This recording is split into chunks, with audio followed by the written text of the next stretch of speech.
I'm Selena from Dongguan, China.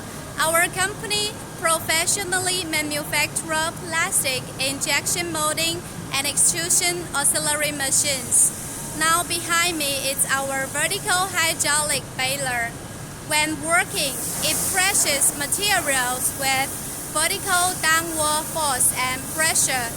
It is suitable for baling all kinds of materials, including copper, paper, textiles, aluminum cans, tins, cotton and wood, waste plastic, straws, thin metal materials, etc. Out of all types of balers, vertical hydraulic baler is the most economical and it utilizes minimum facility space and are safe and easy to operate. We have different models range from 20 ton to 200 ton for your choice. For our standard vertical hydraulic baler, it is electromotor powered.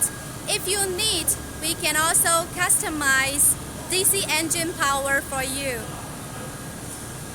If you need hydraulic baler machine, welcome to contact me.